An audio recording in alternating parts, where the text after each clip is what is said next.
ما كان للمشركين أن يعمروا مساجد الله شاهدين على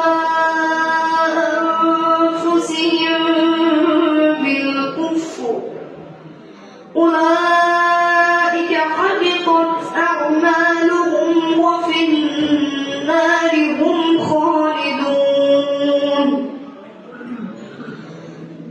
إنما يعمر مساجد